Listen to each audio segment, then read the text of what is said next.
Ini memang mentah. Itu kacang goreng je kamu. Kamu dulu di kampung. Ini toke je. Ini lemang resipi mana ni?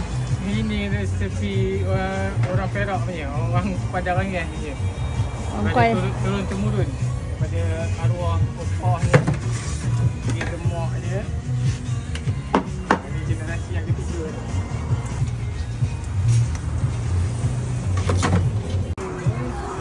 Sama ni besar maku.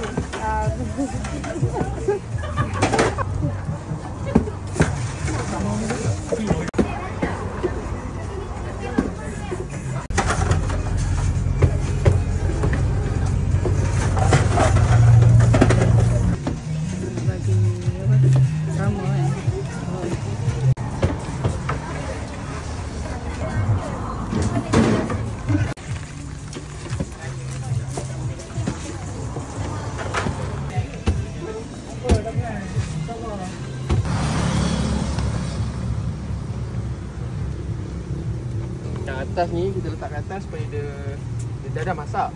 Cuma nak bagi dia tu masak lah. Dia kat ni dia tak masak sangat. Sambil tu kita masak baru keluar. Tengok kamera aja. Ha? Tak boleh tengok nangis. Wah. Kita balikkan dia, lepas dia masak semua side. Macam ni kan. Oh, okey. Dia dah kering. Di belakang. Macam hijau ni tak masak lagi. Okay. So kita pusingkan dia. Bagi yang garing ni belah belakang. So yang tak masak tu menghadap api lah. Boleh masak full. Semua belah masak lah. Yes, semua belah masak. Oh panasnya. Boleh banyak-banyak boleh. Cuma tak sama lah. Bagi dia. Tak ada orang kita auto ni lagi. Kita buat auto kan.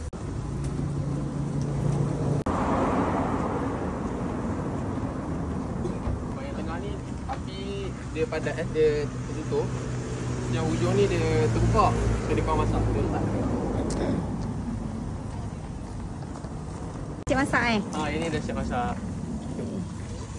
Wah. Dah panas kita terus. Inilah letak.